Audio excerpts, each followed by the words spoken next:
Well, we have the CRD. The Parks Department from the CRD have shown up, and they're talking about their Ambassador Trail program. And also we have CFB Esquimalt that's coming. They're a great service provider during Bike to Work Week.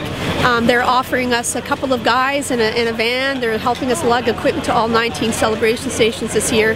So they're amazing, and we're really happy to have them here to help out. And we've got a little map over there with showing where people are coming from all over the place. Yeah, the CRD has set up a nice little map there, so they're just asking people to put a pin of where they started and where they ended up and see how far that is, and it's lots of fun.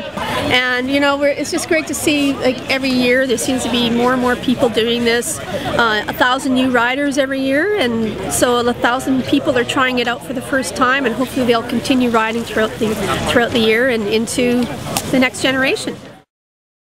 We have a very, very fortunate Bike to Work Victoria. We have a good staff, and we've been able to keep them most years, all the way through the year. The difficulty is managing to keep that bucket of money available so we can staff the office and run the office all year round.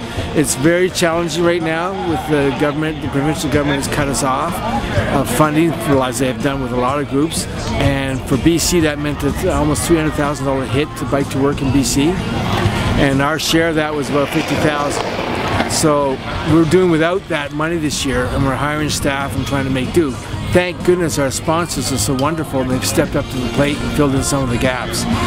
Yeah, you got all kinds of sponsors, different companies of all kinds. It's a pretty neat deal. It's absolutely fantastic. I mean, I can't remember them all. We've got so many, but tonight behind us we've got Intact Insurance. They've been very strong supporters for a number of years and just getting bigger and bigger every year. We just love them. And you got all kinds of free food, and I mean, it's good food. You got nice stuff over there, and these bike shops are coming out doing these free tune-ups, and boy, there are people lining up for those. Especially the first couple of days, they realize how valuable they are to get the bike up on a rack and find out that it needs a little oil, a little air, and these are the things you can do to make it ride better. And boy, oh boy, people get really happy about that. Because it also allows people to get some advice on maybe some of the riding skills or riding equipment that they have. Maybe they need to upgrade for safety. Maybe the brakes aren't as good as they should be. People have bikes in the back of the garage, you know. Sometimes they don't exactly know what they have. For years and years and years I had a simple little off-road bicycle, right? And then slowly I upgraded to an aluminum frame and cushy shocks and whatnot. And this past year I went to a full road bike which has none of those things, right? But it has lots of speed. That's what it's about with a lot of people, is really going fast on these things. Well, it's getting that workout. For me, you know, I can go 25 kilometers an hour and be comfortable doing that and getting a good workout. You know, we have to realize that everybody does different things on the trails, right? Some people like to lollygag along, some people like to race along.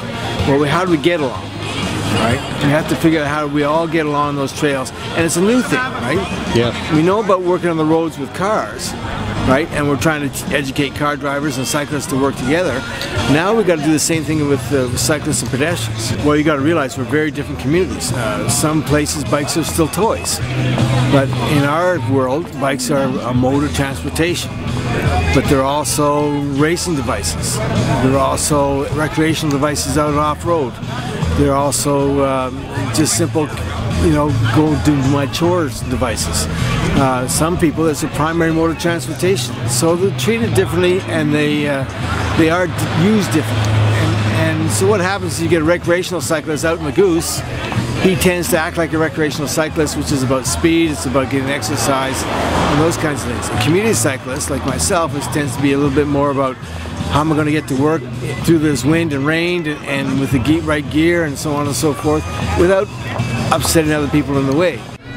So here we are on our first day. We've had a huge success this morning. We were getting 800 cyclists an hour coming by in the first 3 hours, and I can see lots of people whizzing by already. It's only 4 o'clock, so they're either getting off work early to ride to the celebration station, or they're just enjoying their bike ride. I think the week is just going to get better from here on, and we're just going to see a huge event at the Wrap-Up Barbecue on Friday, so hopefully we can see everybody there. Here we are Friday morning. It's still kind of damp out. Yeah, I don't know, but it hasn't dampened the spirits as far as I can tell. I mean, we've had tons of people out. I have been blown away. You know, people showing up covered in the West Coast facial, as I like to call it. But grinning ear to ear, I mean, everyone's been super, and I'm so proud of them for making it out even in the weather. So. Yeah, it's neat because we've seen people come down here knowing this is here, people coming down here having no idea it's here and stopping in and just having a great time. Yeah, everyone's having fun, which is great to see. and that was one of the things that is about this. It is fun to ride your bike to work, right? Well, it is. I mean, that's why I love about it. Just that feeling of total self-empowerment. I am in charge of my own destiny when I get on my bike, you know, even if that's an illusion. But I mean, that's the whole point of the week. It's just getting people on bikes. Biking is fun. I dare you to try it. You'll enjoy it, and yeah, go from there. And you've had just a slew of sponsors and companies that have supported you for this. What can you say? Obviously you can't name them all, but what can you say to all those folks? We have wonderful partners. I mean, everyone from Island Farms and Cobb, so you know, local companies. Who else do we have that I should honorably mention? All our bike shops that come all out the bike shops. Oh, the bike shop guys. If you haven't had a chance to get your bike tuned up by them, I mean, you're missing out because they are great to work with. And all of our corporate sponsors, there's too many to name, but everyone makes it possible. Yeah, we are truly thankful for them. And this is one of your first years involved with this thing? It is, my very first. And what did you come out of this with? Well, I still love Bike to Work as an organization, as an event. It's really, really, truly powerful. So. And where do you see it going from here, other than maybe just getting bigger and better? Anything exciting going to happen down the road, you think? Or? I don't know, like you say, I mean, we're constantly growing every year, so I think that there's power in that alone. For people to see during Bike to Work Week, just the critical mass of people out on the roads, to see the need for more infrastructure, and for people to discover this incredible, joyful way of getting around. I mean, that's the whole point.